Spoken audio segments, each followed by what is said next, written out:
اللہ اکبر اللہ اکبر۔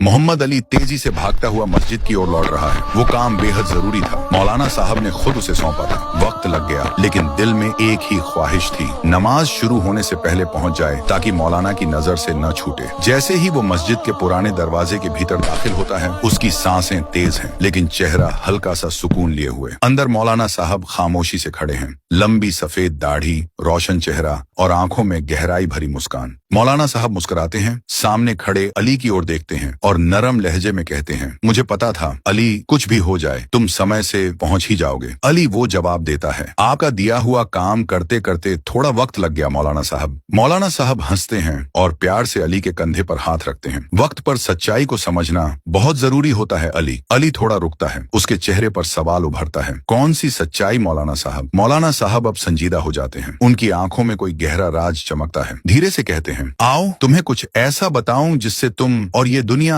آج تک انجان ہے۔ مولانا صاحب علی کو ایک اشارے سے اپنے ساتھ چلنے کو کہتے ہیں۔ دونوں مسجد کے ایک پرانے حصے کی طرف بڑھتے ہیں۔ مولانا علی کو مسجد کے پرانے حصے میں لے جاتے ہیں۔ دھیرے دھیرے ایک دروازہ کھولتے ہیں۔ دروازے کے پیچھے ایک دھول سے بھرا پرانا کمرہ تھا جس میں بہت ساری کتابیں رکھی تھیں۔ علی کتاب کو دیکھ کر حیرانی سے پوچھتا ہے، یہ کمرہ، میں تو پہلے کبھی یہاں نہیں آیا، یہ کتاب تو بہت پرانی لگ رہی ہے۔ مولانا صاحب، کیا ہے اس میں؟ مولانا صاحب گہری آواز میں کتاب کے پنے پلٹے ہوئے کہتے ہیں، اتہاس کے پنوں میں بہت گہرے راز چھپے ہوتے ہیں میرے بچے۔ یہ صرف ایک کتاب نہیں، یہ ایک نشانی ہے، ایک امانت ہے جو صدیوں سے صرف ایک حقدار کو ملتی ہے۔ مولانا صاحب آہستہ سے کہتے ہیں، حضرت سلیمان علیہ السلام کی وہ انگوٹھی جو ہر انسان کا مقدر بدل سکتی ہے، جو اللہ کا حکم سمجھنے والے کے ہاتھ آئے تو دنیا میں انصاف کا نور پھیلا سکے، مگر اگر کسی ظالم کے ہاتھ لگی تو اس دنیا کا سب کچھ برباد ہو سکتا ہے۔ محمد علی حیرانی سے پوچھتا ہے، لیکن مولانا صاحب، یہ سب تو کہانیاں ہیں نا، آج تک کسی نے دیکھا ہے یہ طلسم؟ مولانا صاحب ایک پل کے لیے چپ ہو جاتے ہیں، پھر دھیرے سے اپنا ہاتھ اٹھاتے ہیں۔ ان کے ہاتھ کی مہر پر ایک عجیب سا طلسمی نشان چمک رہا ہوتا ہے۔ مولانا صاحب گہری آواز میں، جو سچ ہوتا ہے اس کی تصدیق کسی آنکھ سے نہیں، دل سے ہوتی ہے علی۔ علی اب سمجھ چکا تھا کہ یہ کوئی افسانہ نہیں، حقیقت ہے۔ مولانا صاحب اپنی آنکھیں بند کرتے ہیں، چہرہ گمبھیر ہو جاتا ہے۔ مجھے ایک بری ہوا محسوس ہو رہی ہے علی، کئی دنوں سے لگ رہا ہے کہ کوئی مجھے دیکھ رہا ہے۔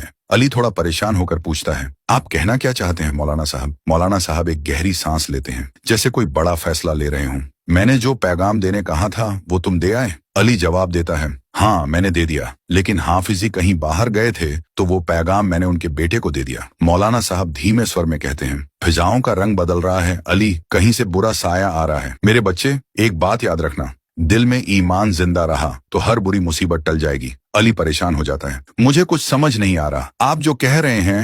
مولانا صاحب اسے سمجھاتے ہیں، میرے بچے، کیا جانتے ہو اللہ پاک نے سارے فرشتوں کو ایک انسان کے آگے جھکنے کو کیوں کہا؟ علی کہتا ہے، وہ آدم علیہ السلام۔ اس کی بات پوری بھی نہیں ہو پاتی کہ باہر ایک زوردار دھماکے کی آواز سنائی دیتی ہے۔ باہر سے ایک آواز آتی ہے، مولانا باہر آ، اب چھپانے کا کوئی فائدہ نہیں۔ مولانا صاحب ترنت کہتے ہیں، چلو علی، کوئی آ رہا ہے اور یہ کتاب اپنے پاس رکھو۔ دونوں مسجد کے باہر آتے ہیں۔ کالے دھوئیوں کے بیچ ایک سلہوٹ دکھائی دیتا ہے، ایک لمبی شکل، لال چمکتی آنکھیں اور لمبے ناخونوں سے بنے تیز پنجے۔ طلسمی شیطان تیکھی آواز میں گرجتا ہے، تو اب کمزور ہو چکا ہے بزرگ، تیرا وقت ختم ہو گیا۔ ایک حیرت انگیز طلسمی کرشمہ ابھی باقی ہے، اور بھی راز آپ کا انتظار کر رہے ہیں ایپیسوڈ 2 میں۔ اگر یہ سفر آپ کو پسند آیا ہو تو ویڈیو کو لائک کریں، چینل کو سبسکرائب کریں اور بتائیے یہ ایپیسوڈ آپ کو کیسا لگا۔ آپ کے کمنٹ کا ہمیں بے صبری سے انتظار رہے گا۔